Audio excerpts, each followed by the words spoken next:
सुप्रभात छात्रों। मैं पिंकी कुंद्रा हिंदी साहित्य की पूरक पुस्तक संचयन भाग 2 के प्रथम पाठ हरियर काका, जिसके लेखक मिथिलेश्वर जी हैं। पाठ के कुछ अंशों की जानकारी तो आपको पिछली कक्षा में प्राप्त हो गई है। अब आगे के कुछ अंशों को मैं विस्तृत रूप से बताने जा रही हूँ। हरियर काका पाठ एक मार्मिक कहानी है और हरियर काका स्वयं इस पाठ के मुख्य पात्र हैं। पाठ में वर्णित ठाकुरबाड़ी, जिसका गांव में क्या महत्व था, इसके विषय में विस्तृत रूप से हम लोग इस कक्षा में पढ़ेंगे। ठाकुरबाड़ी का गांव में महत्व। गांव में ठाकुरबाड़ी लोगों के बीच बहुत लोकप्रिय है। यह एक पूजा स्थल है। इसकी स्थापना के विषय में ठीक ठाक जानकारी किसी को नहीं है। हाँ, इतना अवश्य पता है कि एक संत आकर यहाँ रहने लगे थे। लोगों ने मिलकर चंदा आदि एकत्र किया और यहाँ एक पवित्र मंदिर का निर्माण करवाया, जो बाद में बढ़ता चला गया। ठाकुरबाड़ी का गांव वालों के लिए इतना महत्व है कि जब भी कोई ग्रामीण नया कार्य आरंभ करने की बात सोचता है तो वह ठाकुरबाड़ी में आकर मनौती मानता है, क्योंकि ठाकुरबाड़ी पर सबको बहुत विश्वास था। ठाकुरबाड़ी का संचालन एक धार्मिक समिति द्वारा किया जाता है। इसके पास बहुत जमीन जायदाद है। यहाँ अधिकांश समय ईश्वर का भजन कीर्तन चलता रहता है। जब कभी गांव में कोई बड़ी समस्या आती है तो ठाकुरबाड़ी के द्वार सभी के लिए खोल दिए जाते हैं। तो बच्चों, आप लोगों ने ठाकुरबाड़ी के गांव के महत्व को समझा। अब हम लोग आगे समझेंगे कि लेखक का ठाकुरबाड़ी के प्रति क्या विश्वास था। लेखक की राय ठाकुरबाड़ी के विषय में बहुत अच्छी नहीं है। उनके विचार में यहाँ रहने वाले साधु संत कुछ करते धरते नहीं हैं। हाँ, ठाकुर जी को भोग लगाने के नाम पर अच्छा भोजन स्वयं करते हैं। इसके अतिरिक्त वे लोगों को अपनी बातों से मूर्ख बनाते हैं, जिसमें कि अधिकतर लोग वशीभूत हो जाते हैं। अब मुसीबतों का कैसे आरंभ हुआ, इसके बारे में मैं आपको बताने जा रही हूँ।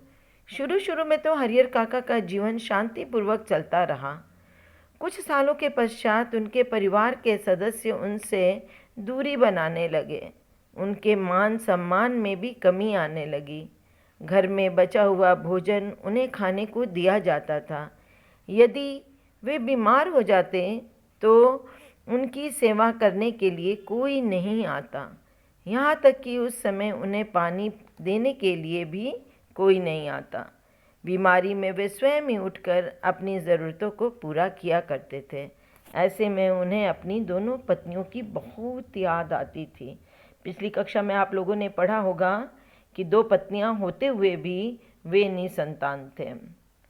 परिवार से उनका मोह भंग कैसे हुआ, ये जानकारी मैं आगे दूंगी।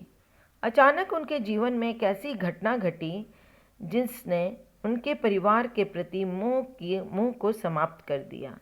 एक बार उनके भतीजे का एक मित्र शहर से गांव में आया। उसकी खूब खातिर की गई।